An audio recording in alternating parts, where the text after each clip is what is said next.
Ça fait longtemps qu'on soupçonne de cet état de fait sans jamais arriver à le démontrer. Bon, nous avons enquêté à Capital et nous avons tout simplement trouvé les fiches de paye. Donc nous avons 25 ou 26 fiches de paye au nom d'Anne Hidalgo.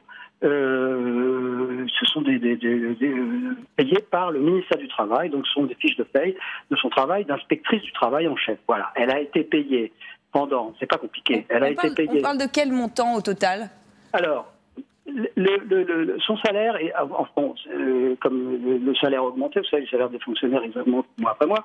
À la fin de la période, son salaire était de 3 040 €, auquel s'ajoute un certain nombre de primes. Vous savez que les fonctionnaires ont des primes. On a beaucoup de primes quand on est mis à disposition d'un cabinet ministériel. Donc, elle a reçu des primes en plus de ces 3 040 € et elle a aussi reçu des primes quand elle est retournée à son administration d'origine, donc théoriquement qu'elle est redevenue inspectrice du travail en chef. Donc on peut estimer que les primes à ce niveau de responsabilité oscillent entre 1 000 et 2 000 €. Donc si j'ajoute cette somme aux 3 000 € de salaire, ça fait à peu près 4 000 € par mois. Et si on fait la multiplication, comme elle a été payée pour rien, puisque encore une fois, elle ne mettait pas les pieds au ministère du Travail, elle ne mettait pas les pieds dans le cabinet ministériel, elle aurait bien été incapable, puisque de toute façon, elle était prise du matin au soir à la mairie de Paris.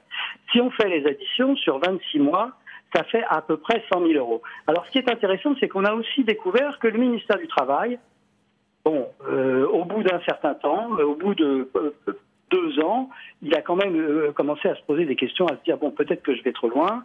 Il y avait un syndicat qui était le syndicat Sud qui soupçonnait l'affaire, qui lui mettait des coups de pied dans les reins. Et finalement, en 2003, le ministère du Travail a interrompu et a régularisé la situation d'Anne Hidalgo.